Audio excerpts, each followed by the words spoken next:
G'day guys, today we're back with another Navara video. You can see it's pretty sad rainy weather outside, so today we're just going to do a basic service on this car, stay inside. So today we're doing oil change, oil filter, air filter and fuel filter.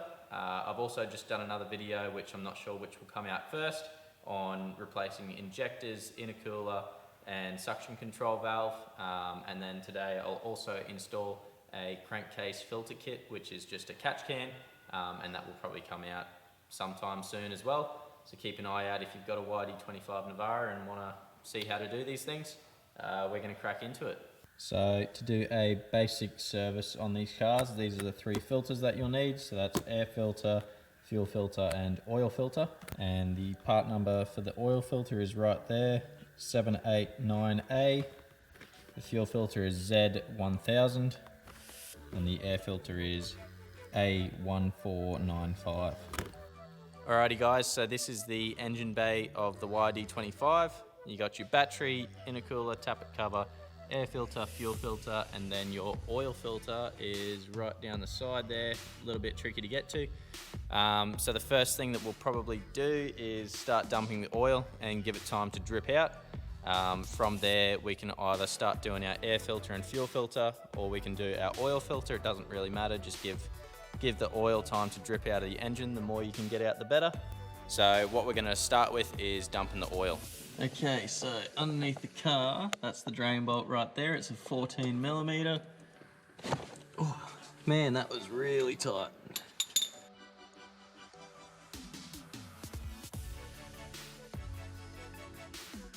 And we're just going to let it sit here and dribble while we go and do everything else we need to on the top side. Alrighty guys, so we've got the oil trickling out now, just getting the last drops out. Now we're going to move on to taking off the oil filter. So you can see that it's down there pretty far. It's kind of hard to get anything in there. So in terms of tools, I think that using one of these band styles with an extension on it, you can wrap this around the filter, then you tighten it up and twist and it'll pull the filter. I think that will work, or what I'm going to use is one of these and run an extension. So this is a force oil filter remover. You can see there, you get them from trade tools. What I don't think will work is one of these styles. I just don't think you have enough room in there. So I think any oil filter remover that you can run on a socket extension that is pretty well in line with your extension should work with that filter. So we're going to give it a crack now.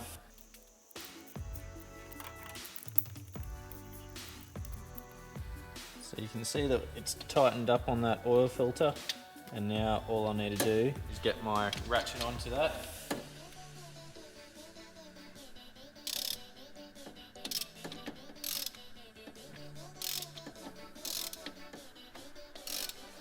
And we should be able to do the rest by hand. Sweet. So there'll still be a little bit of oil in that filter, so when we pick it up there's a good chance it'll dribble. Try and pull it out quick. Yep, just dumped a little bit of oil down there, but that's alright. Alright, so the old filter's out. Now we're going to prime the new one and put it in there.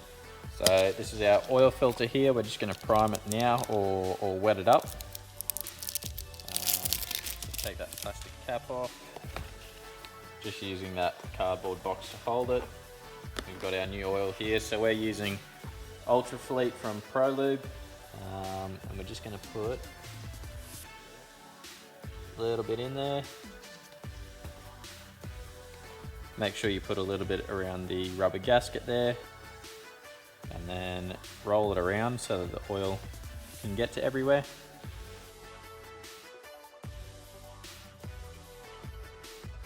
So now this filter is ready to put in the car.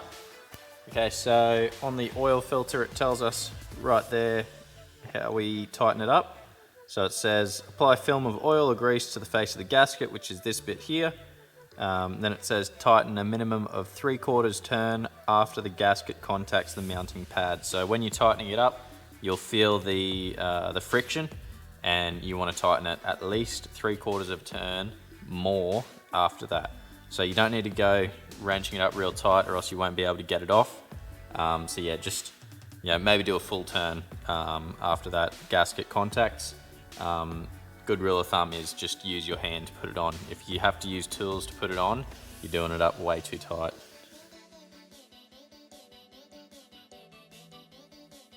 And where it's at now, I got it to do 3/4 turn. I couldn't really get it to do any more than that, and I'm not going to use tools to tighten it up. So we've got our new oil filter on. So now we can either go down and put the drain plug in and fill it back up with oil. But what I'd like to do is let it drip for as long as we can. So we're going to go and do our other filters first. So we're going to change the air filter now. So we're going to start by undoing this hose clamp here.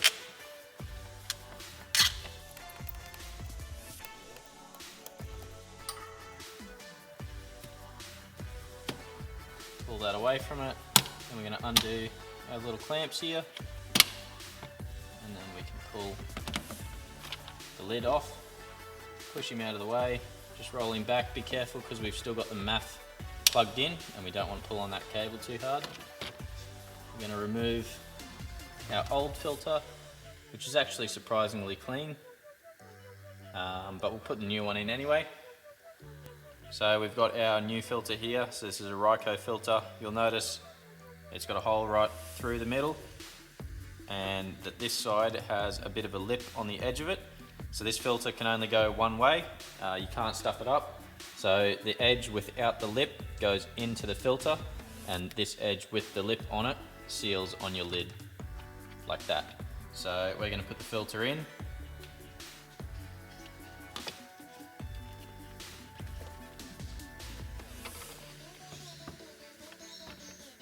You just pick it up and you'll feel it'll want to seal on the center. You just have to find the right spot for it. And we grab our lid.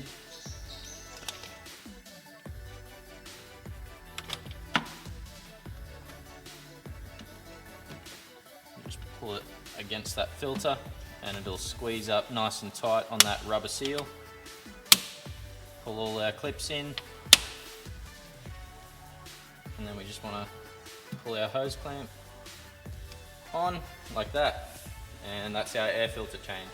So what you can do between services, or if you are driving in a particularly dusty area and you don't want to change the filter, you can actually tap them out. So this style has a lot of vertical fins, and you just find some hard surface, a bench or your bull bar, and you can just tap them. And you don't want to hit it too hard, you're just more so bouncing it on its own weight. And you can actually see what we've shaken out there. There's actually quite a bit that's come out, and this filter is actually quite clean in itself. So last on our service list is changing the fuel filter. So this is what they look like, wrapped in plastic to keep them clean. So on the bottom side of the fuel filter, there's a cable that comes out. One of them's a hose, one of them's a cable. The cable actually runs down to a connection just below the filter. You just want to pull that connection apart, and then you can turn the filter off and start winding it off. So it's a little brown plug. We're just going to unclip him like that, and now our fuel filter can actually come off. Alrighty guys, so I thought it would be helpful to show you guys how to undo the plug, and I couldn't really fit it in there while I was working on the car. So this goes up the bottom side of the filter. Here's your plug here, and this side goes to your harness. So this little brown plug, you can see there's a little tag on the harness side of the plug, and you have to push down on that tag while you pull both sides apart. If you go through mud or you haven't opened this plug in a long time, they do often get stuck, and it can become quite tricky to undo them. So I'll just show you guys what I do to get them undone. I'll grab a set of long nose pliers, and you grab on top of that tag and on the bottom side of the plug.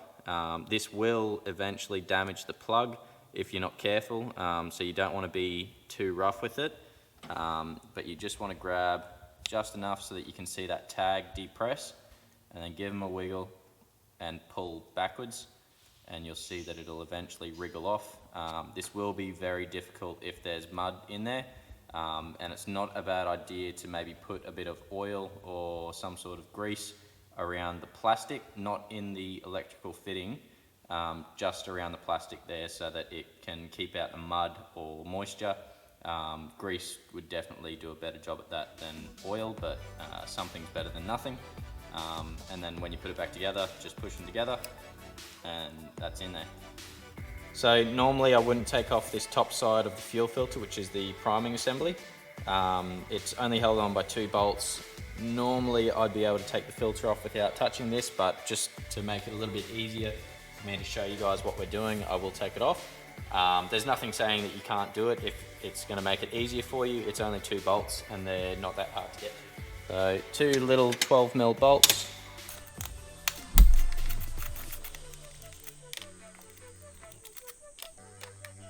And the filter is now free moving. So you can see that's the little plug that I undid. And this is your little bleeder. So if you ever get a light on the dash that says you've got too much water in your fuel, you come here, you twist this little bleeder and it will dribble out fuel. And then you tighten it back up when you've let it all out.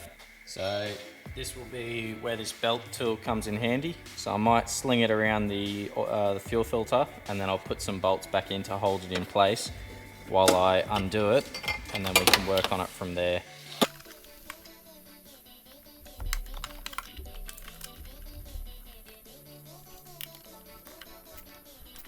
And I think now I should be able to get it off by hand.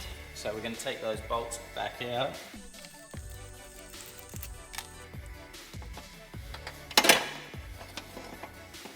Take off our filter strap.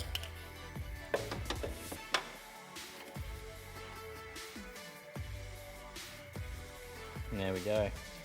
Now we're going to get a little bit of dribble here because there is still fuel in the filter.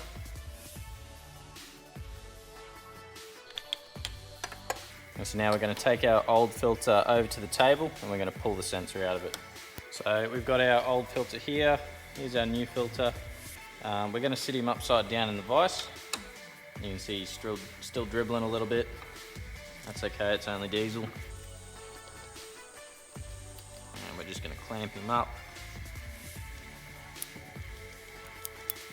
Like so. And then we're going to grab this. We want to be very careful because it is only plastic. And I don't have a spanner big enough to fit it.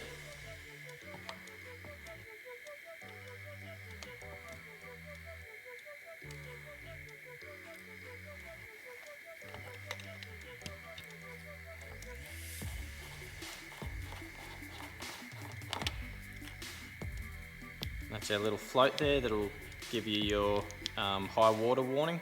This is our new filter. This is our O-ring. We'll just lube up this O-ring. Diesel will work if you've got clean diesel available. And he's just going to sit in that little recess there. Pull this old one off.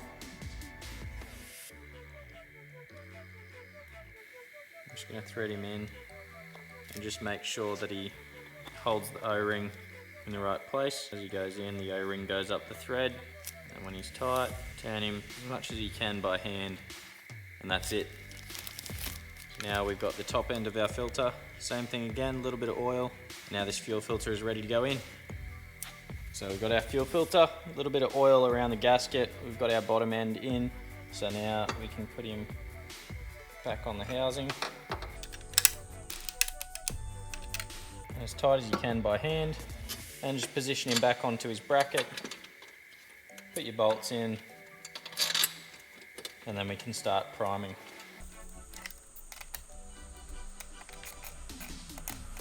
So to prime the fuel filter, you got this little black piece of plastic on top.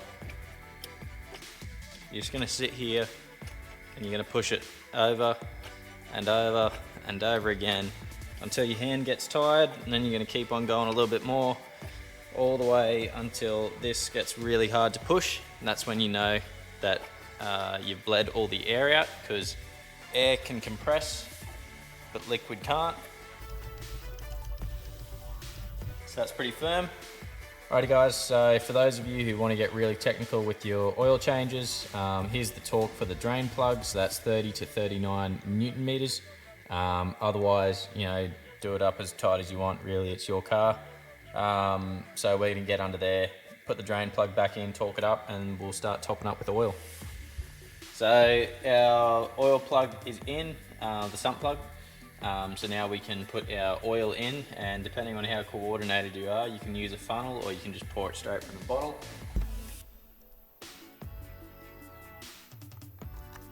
Alright guys, so we've put in about, I'd say just under 5 litres.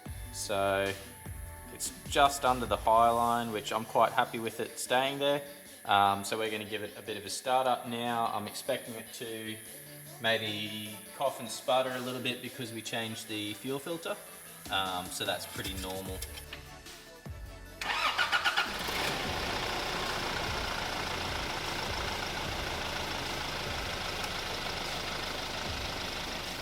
And that's how you service your YD25. So pretty easy, should take you between 1 and 2 hours, and you should be able to save yourself a little bit of money and build yourself some confidence. This is one of the first things that you learn to do when you start working on cars, and from there you learn new things and get better at working on cars. So start with servicing, see what you can do, and go from there.